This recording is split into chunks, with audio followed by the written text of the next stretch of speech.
"Mom, step out of the vehicle." The words hit like a gunshot, sharp, cold, already loaded with judgment. The officer's hand hovered over his gun like it was itching to be used. The other hand pointed at her like she was a threat to national security. She didn't flinch, not at first. But inside, her stomach dropped. A woman in her 60s, grey hair neatly tied back, a pressed cardigan. No jewelry, no makeup. Just the quiet, careful dignity of someone who had spent her entire life staying small so others could feel safe. She unbuckled slowly, hands trembling. She didn't ask why, because she already knew. Is there a problem, officer?" she asked, voice barely above a whisper. "There's a stolen vehicle report matching this car," he barked. "Until we get this sorted, you're being detained." Before she could breathe, his partner was on her. Rough, tight, mechanical. Clack, the sound of the cuffs echoed like a shot through the neighborhood. A woman, a grandmother, handcuffed, in broad daylight, in her own driveway. She tried to explain. "My ID, it's in the purse. My husband just came back from deployment." "Step back, we'll retrieve it," the cop snapped. He reached into the purse, expecting to confirm a lie. Instead, he froze. Military ID, base clearance, a laminated badge that screamed truth louder than any apology ever could. The name hit him like a punch to the chest. Major General Robert Keane. And just like that, the balance of power shattered. Because then, the SUV arrived. Black, government plates, tires grinding against the curb like the world itself was bracing. The door opened, and out stepped a man that silenced everything.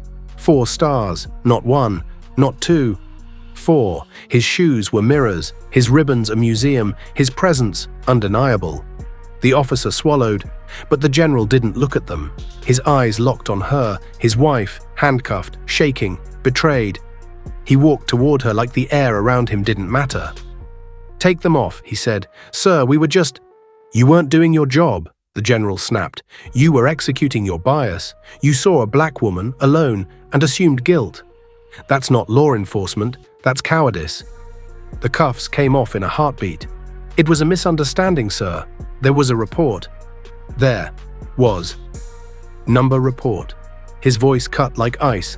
"I called base security the second I saw your lights. You made her a suspect in her own home, in front of her neighbors, her family, her life."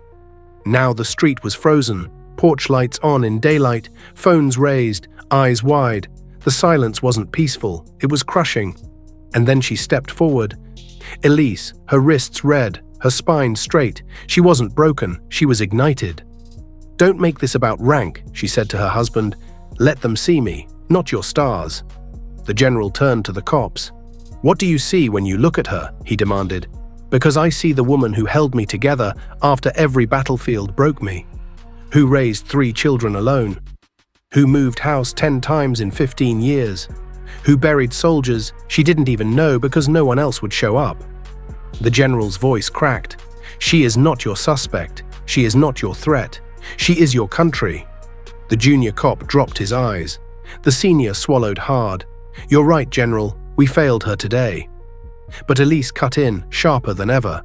"Don't apologize to him." Her voice burned. "Apologize to me. I'm the one you made feel small, invisible, unsafe." And they did, not because they were told to, because they saw what they did, because the truth stood in front of them, and it didn't flinch. She rubbed her wrists, not out of pain, but to wipe off the shame they left behind. Her name was Elise Keane. She never wore a uniform, but she lived every war. She bore every sacrifice. She carried a nation quietly on her back. And today, the world tried to chain her, but she didn't just stand up. She rose. A neighbor whispered through tears, "Mrs. Keane, I didn't know." "You shouldn't need to know someone's story," she said, her voice calm and final, "to treat them like a human being." Her husband stood beside her, decorated, revered, respected. But in that moment, everyone knew who the real general was.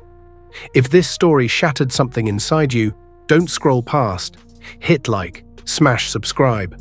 Share this with someone who needs to understand, and drop a fire emoji in the comments if you know silence is no longer safety, it's surrender.